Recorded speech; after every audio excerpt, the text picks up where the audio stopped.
Om Shanti. Good morning. आज हम सुनते हैं 12/5/22 के अनमोल मधुरमा वाक्य। बृहस्पतिवार। प्यारे बाबा हमें वरदानों से भरपूर करते। बाबा कहते, मीठे बच्चे, इस समय बूढ़े बच्चे जवान सबकी वानप्रस्थ अवस्था है, क्योंकि सभी को वाणी से परे मुक्ति धाम जाना है। तुम उन्हें घर का रास्ता बताओ।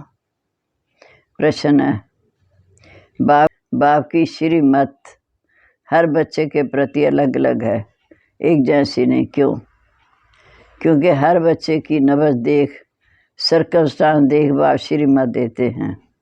समझो कोई निर्बंधन है, बूढ़ा है या कुमारी है, सर्विस के लायक है, तो बाबा राय देंगे, इस सेवा में पूरा लग जाओ। बाकी सबको यहाँ तो बिठा नहीं देंगे। जिसके प्रति बाप की जो श्रीमत मिलती है उसी में ही कल्याण है। जैसे मम्मा बाबा शिव बाबा से वर्षा लेते हैं, ऐसे फॉलो फादर कर उन जैसी सर्विस कर लेनी है। गीता भोलेनाथ से निराला और कोई नहीं। ओम शांति। मीठे मीठे सिक्के लदे बच्चों ने गीत सुना। शिव को भोलानाथ कहा जाता, और ये जो डमरू आदि बजाते हैं उनको शंकर कह देते। यहाँ कितने आश्रम हैं जहाँ वेद शास्त्र उपनिषद आदि सुनाए, जहाँ वेद शास्त्र उपनिषद आदि सुनाते हैं। कितने आश्रम हैं जहाँ मनुष्य जाकर रहते भी हैं, परंतु एम ऑब्जेक्ट कुछ भी नहीं। समझते हैं गुरु लोग हमको वाणी से परे शांति धाम ले जाएंगे, इस विचार से जाकर रहते हैं। समझते हैं गुरु लोग हमको वाणी से परे शांति धाम में ले जाएंगे, इस विचार से जाकर रहते हैं कि यहाँ ही प्राण त्यागें, परंतु वापस तो कोई जा भी नहीं सकता। वह लोग तो अपनी अपनी भक्ति आदि सिखाते हैं। जहाँ तो बच्चे जानते हैं कि सच्चा सच्चा ये वानप्रस्थ है। बच्चे बूढ़े जवान सभी वानप्रस्थी हैं। बाकी मुक्ति धाम में जाने के लिए पुरुषार्थ करा रहे हैं। ऐसा और कोई नहीं होगा जो सद्गति अथवा वाणी से परे जाने का रास्ता बताए। ऐसा और कोई नहीं होगा जो सद्गति अथवा वाणी से परे जाने का रास्ता बताए। गति सद्गति दाता एक है। बाप ऐसे नहीं कह सकते कि गृहस्थ व्यवहार को छोड़कर यहाँ बैठ जाओ। हाँ, जो सर्विस लायक हैं उनको रखा भी जा सकता है। औरों को भी वानप्रस्थ का रास्ता बताना चाहिए। औरों को भी वानप्रस्थ का रास्ता बताना चाहिए, क्योंकि अभी सभी का वाणी से परे जाने का समय है। वानप्रस्थ अथवा मुक्ति धाम में ले जाने वाला एक ही बाप है। उस बाप के पास तुम बैठे हो। वानप्रस्थ अथवा मुक्ति धाम में ले जाने वाला एक ही बाप है। उस बाप के पास तुम बैठे हो। वानप्रस्थ में ले जाने वाला एक बाप वही अच्छी मत देंगे। कोई कहे बाबा हम घर बार ले यहाँ कर बैठ जाएं, बाल बच्चों सहित बैठ जाएं। नहीं, देखना होता है ये सर्विस लायक है या नहीं। कोई बंधन मुक्त है, बुजुर्ग है, सर्विसेबल है, तो उनको श्रीमत दी जाती है। बाबा रोज़ शिक्षा देते रहते हैं, कैसे किसको समझाना है, राय देते रहते हैं। पहले तो एक ही बात समझाओ कि परमपिता परमात्मा जिसको याद करते हैं वह तुम्हारा क्या लगता है। अगर बाप है तो बाप से तो वर्षा मिलना चाहिए।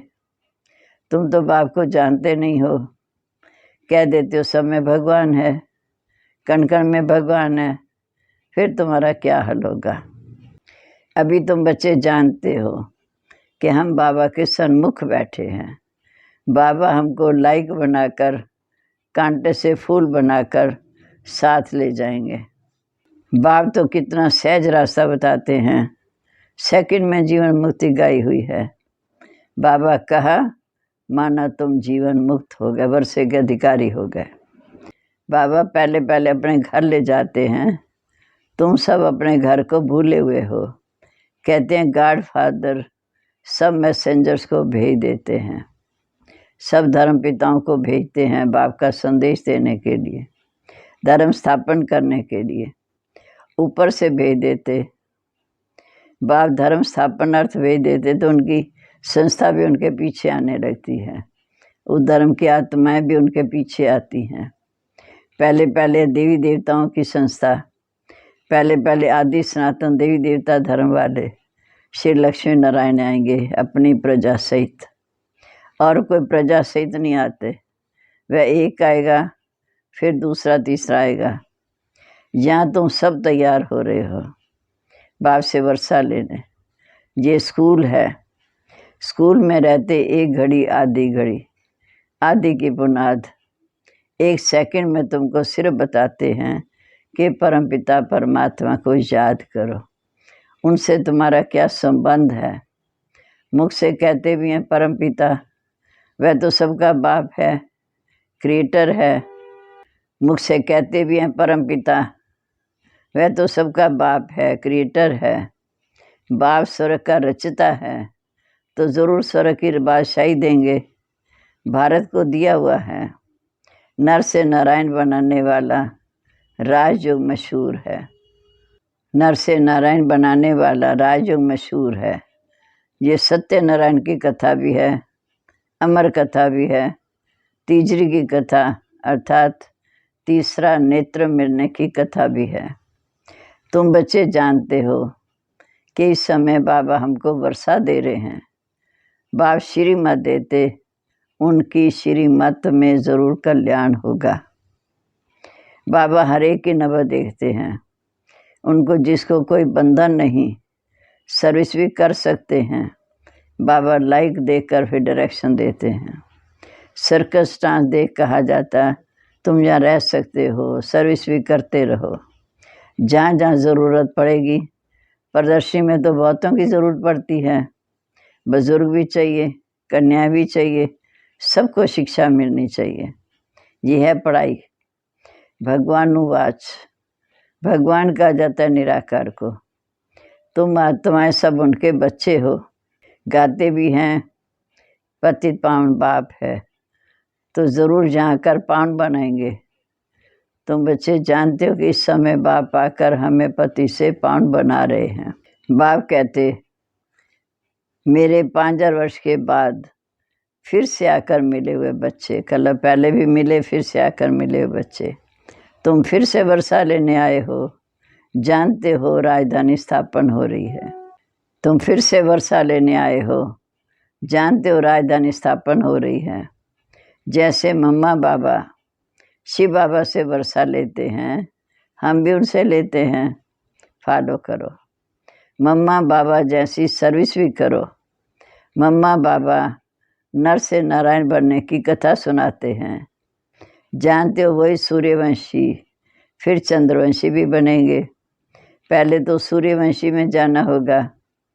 समय तो है, बगैर समय थोड़ी कोई स्कूल में बैठ सकता है।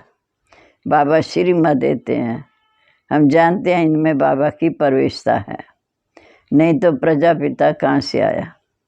ब्रह्मा तो सूक्ष्म वतनवासी है, प्रजापिता तो यहाँ चाहिए ना। बाप कहते ब्रह्मा द्वारा मैं आकर नई दुनिया की स्थापना करता हूँ, इस ब्रह्मा में प्रवेश करता हूँ। तुम आत्माएं भी शरीर में प्रवेश करते हो ना। मुझे कहते ज्ञान का सागर, तो हम निराकार ज्ञान कैसे सुनो। कृष्ण की आत्मा बहुत जन्मों के अंत में ज्ञान लेकर फिर श्री कृष्ण बनती है। कृष्ण की आत्मा बहुत जन्मों के अंत में ज्ञान लेकर फिर श्री कृष्ण बनी है। तुम जानते हो भगवान द्वारा राजयोग सीख देवी देवता स्वर्ग के मालिक बने हैं। बाप कहते कलब कलब में आकर तुम्हें राजयोग सिखाता हूँ। पढ़ाई से ही राजाई मिलती है, फिर तुम राजाओं के राजा बनेंगे। तुम्हारी एम ऑब्जेक्टिव ये है, तुम आए हो फिर से 100 सूर्यवंशी देवी देवता बनने। एक देवी देवता धर्म की स्थापना हो रही है। अभी तो अनेक धर्म हैं, अनेक गुरु हैं, वह सब खलास हो जाएंगे। इन सब गुरुओं का गुरु सदगति दाता एक बाप है। साधु लोगों की भी सदगति करने आया हूँ, आगे चल वह भी तुम्हारे आगे झुकेंगे। कल पहले माफिक। तुम बच्चों की बुद्धि में ड्रामा का सारा राज है। जानते हो सूक्ष्म वतन में है ब्रह्मा विष्णु शंकर, ये फिर है प्रजापिता। कहते हैं ब्रह्मा के बूढ़े तन में मैं प्रवेश करता हूँ। इनको भी कहता हूँ, मीठे बच्चे तुम सब ब्राह्मण हो, तुम्हारे पर कलश रखता हूँ। तुमने इतने जन्म लिए, अर्थात 84 जन्म लिए। गरुड़ पुराण में तो बहुत बातें लिख दी। अब बाबा बच्चों को बैठ समझाते हैं, ये भी तो पढ़ा हुआ है ना। तब भोलानाथ बाप तुम भोले बच्चों को बैठ समझाते हैं। भोलानाथ बाप तुम भोले बच्चों को बैठ समझाते हैं। गरीब भोले बच्चों को फिर तुम साहूकार बनाते हैं। तुम जानते हो सूर्यवंशी मालिक बनते हैं, फिर आहिस्ते आहिस्ते गिरते गिरते क्या हो गया। कैसा वंडरफुल खेल है। कहाँ विश्व के मालिक, कहाँ एकदम तमो प्रधान। स्वर्ग में कितने माला माल थे, अभी भी राजाओं के पास बड़े बड़े महल हैं, जयपुर में भी हैं। अभी ऐसे ऐसे महल हैं जो आगे वाले पता नहीं कैसे होंगे। अभी ऐसे महल हैं तो इससे पहले कितने ऊंचे महल होंगे। गवर्नमेंट हाउस ऐसे नहीं बनते हैं। राजाओं के महल बनाने का भवका भी अलग है। अच्छा, फिर स्वर्ग का मॉडल देखना हो तो जाओ अजमेर में। एक मॉडल बनाने में कितनी मेहनत लगती, देखने से तुम्हें कितनी खुशी होगी। यहाँ तो बाबा जड़ साक्षात्कार करा देते। जो दिव्य दृष्टि से देखते हैं वह फिर तुम प्रैक्टिकल में देखेंगे। भक्ति मार्ग में भक्तों को भल साक्षात्कार होता है, परंतु वह कोई वैकुंठ के मालिक थोड़ी बनते हैं। भक्ति मार्ग में भक्तों को भल साक्षात्कार होता है, परंतु वह कोई वैकुंठ के मालिक थोड़ी बनते हैं। तुम तो प्रैक्टिकल मालिक बनते हो। भक्ति मार्ग में भक्तों को बल साक्षात्कार होता है, परंतु वह कोई वैकुंठ के मालिक थोड़ी बनते हैं। तुम तो प्रैक्टिकल बनते हो। अभी तो है ही नरक, एक दो को लड़ते झगड़ते काटते रहते हैं। बच्चे बाप का भाई का भी खून करने में देरी नहीं करते। सतयुग में लड़ाई आदि की तो कोई बात ही नहीं। अब की कमाई से तुम 21 जन्म के लिए पद पाते हो, तो कितनी खुशी होनी चाहिए। पहली बात है, अगर बाप का परिचय और बाप की बायोग्राफी को ना जाने तो बाकी बाबा कहने से फ़ायदा ही क्या। अगर बाप का परिचय, बाप की बायोग्राफी को ना जाने तो बाकी बाबा कहने से फ़ायदा क्या। इतने दान पुण्य करते तो भारत का ये हाल हो गया। कहते हैं भक्ति के बाद भगवान मिलेगा, परंतु कब और किसको मिलेगा। भक्ति तो सब करते हैं, परंतु सबको तो रजाई मिलती नहीं। कितनी गुंजाइश है समझने की। वर्षा तो बाप से मिलता है, कलब कलब हम लेते हैं, उनसे वर्षा तो बाप से मिलता है, उनसे हम कलब कलब लेते हैं। कोई नई बात नहीं। अब नाटक पूरा होने वाला है, हमको शरीर छोड़ वापस घर जाना है। जितना याद करेंगे तो याद करते करते अंत मते सो गते हो जाएगी। इसको क़यामत का समय कहा जाता। पाप आत्माओं का हिसाब किताब ही चुकता होना है। अपुण्य आत्मा बनना है योग बात से। बम्बोर को आग लगेगी, आत्माएं चली जाएंगी वापस। एक धर्म की स्थापना होती तो अनेक धर्म जरूर वापस चले जाएंगे। एक धर्म की स्थापना होती, बाकी अनेक धर्म वापस चले जाएंगे, शरीर थोड़ी साथ ले जाएंगे। कोई कहे मोक्ष मिले, परंतु ये हो नहीं सकता। जबकि बना बनाया ड्रामा है जो सदैव चलता ही रहता है। जन्म मरण के चक्कर से कोई छूट नहीं सकता। इनकी एंड कभी होती नहीं। अनादि चक्कर कैसे फिरता है, सो बाप बैठ समझाते हैं। ये सब बातें समझानी पड़े। जब जास्ती समझने लग पड़ेंगे फिर वृद्धि होने लग पड़ेगी। ये तुम्हारा बहुत ऊंचा धर्म है। तुम बच्चों को इस दुनिया में कोई शौक नहीं रखना। ये कब्रिस्तान है। पुरानी दुनिया से क्या लागत रखनी। अमेरिका में जो सेंसिबल हैं वह समझते हैं कोई प्रेरक है, मौत सामने खड़ा, विनाश तो होना ही है। सबकी दिल खाती रहती है। ड्रामा की बहावी ऐसी बनी हुई है। शिव बाबा तो दाता है, उसको तो कोई आसक्ति नहीं, निराकार है। बाकी तो सब कुछ बच्चों का है। नई दुनिया भी बच्चों की। विश्व की बादशाह स्थापन कर रहे हैं, हम ही राज्य करेंगे। हम ही विश्व की राजधानी स्थापन करें, हम ही राज्य करेंगे। बाबा कितना निष्कामी है। तुम बाबा को याद करेंगे तो तुम्हारी बुद्धि का ताला खुलता जाएगा। तुम बाबा को याद करेंगे तो तुम्हारी बुद्धि का ताला खुलता जाएगा। तुम डबल फिलैंथ्रोपिस्ट महादानी हो, तन मन धन देते हो, अविनाशी ज्ञान रतन भी देते हो। शिव बाबा को तुम क्या देंगे? करनी घोर को देते हैं ना। ईश्वर अर्पणम, ईश्वर भूखा है क्या? या श्री कृष्ण अर्पणम, दोनों को भिखारी बना दिया। वह तो दाता है, सदा देता ही रहता है। अच्छा जी, मीठे मीठे सिक्के लदे बच्चों प्रीत, माता पिता बाप दादा का याद प्यार। Good morning. रूहानी बाप की रूहानी बच्चों को नमस्ते। रूहानी बच्चों की रूहानी बाप दादा को नमस्ते। नमस्ते बाबा, गुड मॉर्निंग। शुक्रिया बाबा, शुक्रिया। हमारे लिए कितना ऊंची नई दुनिया की स्थापना हो रही है। अब धारणा के लिए मुख्य सार। पहली पॉइंट, पुरानी दुनिया की किसी भी चीज़ में लगाव नहीं रखना है। इस दुनिया में किसी भी बात का शौक़ नहीं रखना है, क्योंकि ये कब्रिस्तान होने वाली है। दूसरा, अब नाटक पूरा होता है, हिसाब किताब चुकतू कर घर जाना है। इस योग बल द्वारा पापों से मुक्त हो पुण्यात्मा बनना है। योग बल द्वारा पापों से मुक्त हो पुण्यात्मा बनना है, डबल दानी बनना है, क्योंकि योग से हिसाब किताब चुकतू होंगे।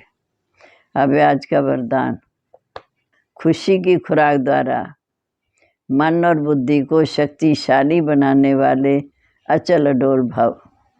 खुशी की खुराक द्वारा मन और बुद्धि को शक्तिशाली बनाने वाले अचल अडोल भव। वाह बाबा वाह, वाह मेरा भाग्य वाह। सदा यही खुशी के गीत गाते रहो। खुशी सबसे बड़ी खुराक है। खुशी जैसी कोई खुराक नहीं। जो रोज़ खुशी की खुराक खाते हैं वह सदा तंदुरुस्त रहते हैं, कभी कभी कमज़ोर नहीं होते। इसलिए खुशी की खुराक द्वारा मन और बुद्धि को शक्तिशाली बनाओ तो स्थिति शक्तिशाली रहेगी। ऐसी शक्तिशाली स्थिति वाले सदा या अचल अडोल रहेंगे। स्लोगन है, मन और बुद्धि को अनुभव की सीट पर सेट कर दो। मन और बुद्धि को अनुभव की सीट पर सेट कर दो तो कभी अपसेट नहीं होंगे। ओम शांति। अब हम प्यारे बाबा के महावाक्यों को मंथन करते हुए याद करेंगे, भोग लगाएंगे, सबको खिलाएंगे।